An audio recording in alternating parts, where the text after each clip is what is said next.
Welcome back, everyone, to another Capital Conversation. My name is Colin Day, Certified Financial Planner Professional. With me again, John Biedenstein. John, it's been a couple minutes since the last time I saw you. I know. It's still a beautiful day. Yeah, it's still a beautiful day. We're still wearing our colorful shirts. Getting lots of great compliments on that. We always wear pink on Wednesdays, but you didn't get the memo. That's okay.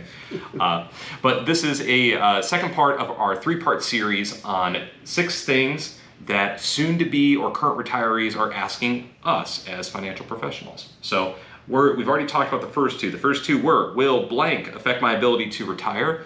The second one was, will inflation wreck my retirement? If you have not seen or heard from those particular video or audio podcasts, feel free to take a look or have a listen to those. Now we are on number 3. Number 3 being, where do I put my cash?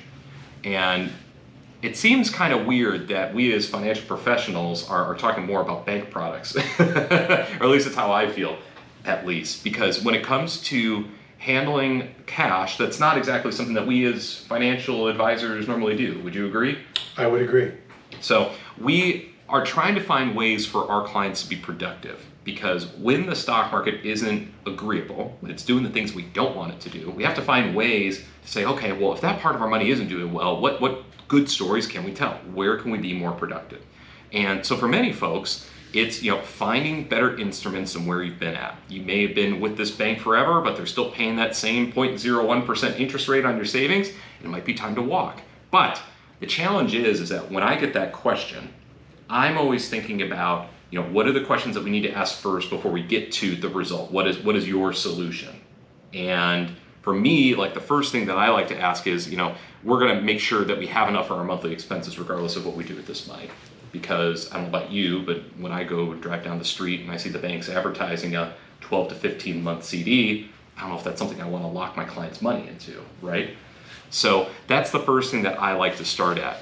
Now, there's another thing that we like to talk about, which is knowing how much cash to have. So John, I'm just curious, how do you decide, how much cash you might want to have personally, or maybe, when you're talking to a client, how much money they should have just in immediate savings? How would you answer that?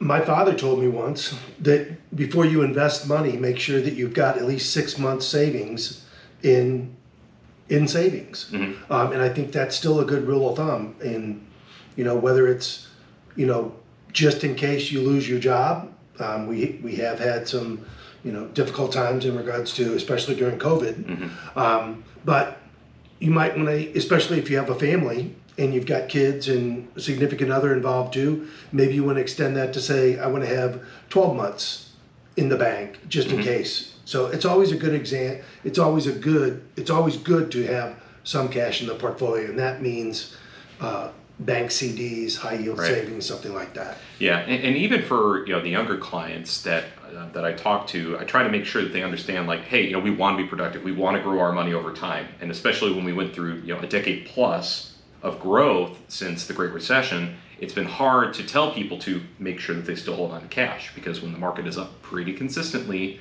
over a 10-year period, it's tough to remind folks that, hey, not everything is sunshine and rainbows like it is outside today. Sometimes we hit some rain, sometimes it's thunderstorms, sometimes it's worse than that.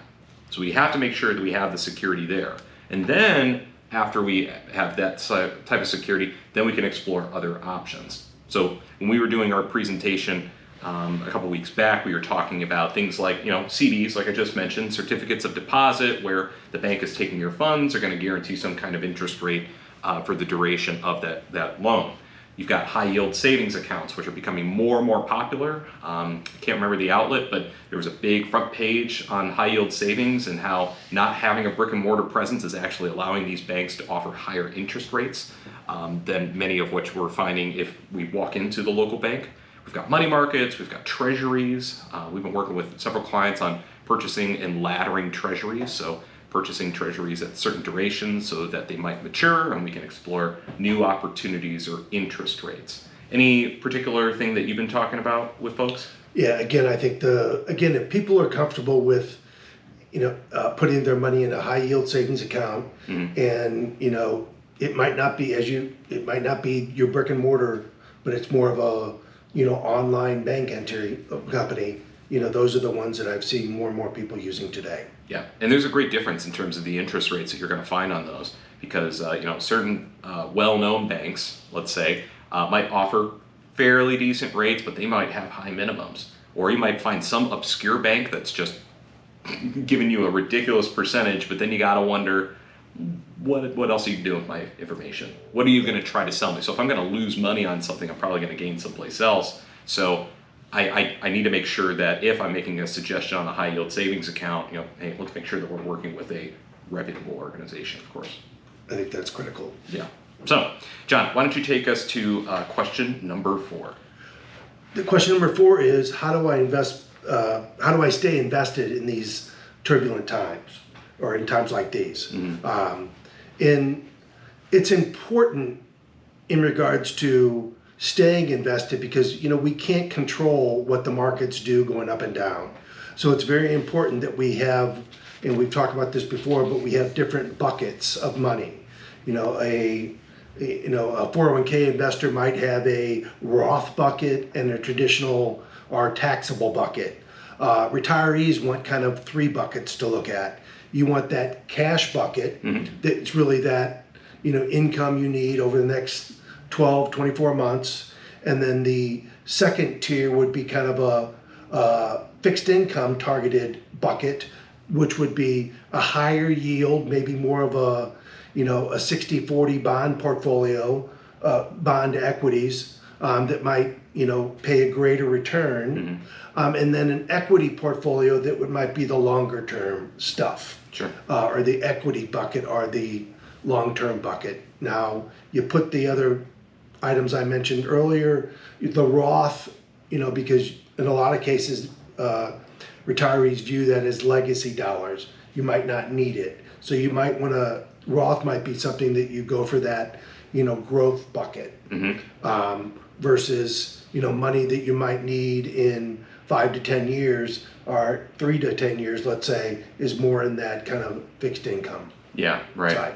And I think especially when it comes to current retirees, so those people that are relying on the wealth that they've built over the years, we preach, again, having enough cash first of all. And for many folks, that means having maybe a year or 2 years worth of their expenses outside of their pension, outside of their Social Security checks, to make sure that, hey, when something bad happens in the market, and it's more of a win and less an if something bad happens, because it's inevitable, we're going to make sure that we have enough cash to withstand the market pressure so that we don't feel like we have to sell just because things don't look good in the market currently. Things will generally turn around over a couple of years, and so having that amount of cash relieves some of that pressure. Worst case scenario, we spend through a lot of that cash, and that's where the second bucket that John described comes into play. That's that income bucket, that's that bond bucket. So hopefully earns a little bit more than cash. We refill the cash coffer by dumping money into from the income into the cash. And now, because the income bucket is a little bit less, we have that growth bucket, which takes some time for it to grow, but it should be the most rapidly growing of the 3. Then we take from the growth and we pour it into the income. And so growth pours into income pours into cash.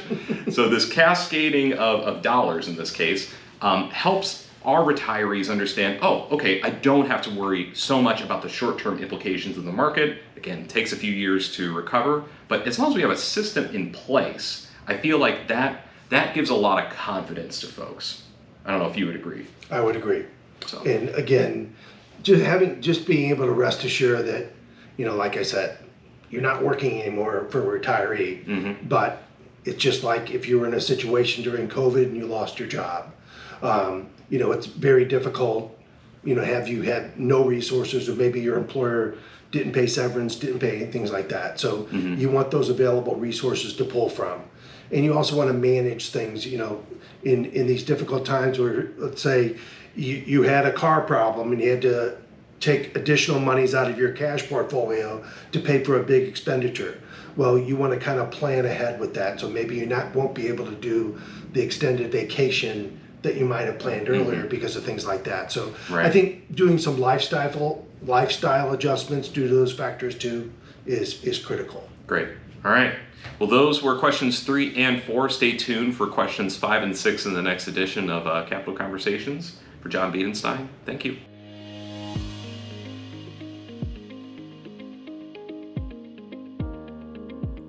The opinions expressed in this program are for general informational purposes only and are not intended to provide specific advice or recommendations for any individual or on any specific security. It is only intended to provide education about the financial industry. To determine which investments may be appropriate for you, consult your financial advisor prior to investing. As always, please remember investing involves risk and possible loss of principal capital. Please seek advice from a licensed professional. Correct Capital Wealth Management is a registered investment advisor.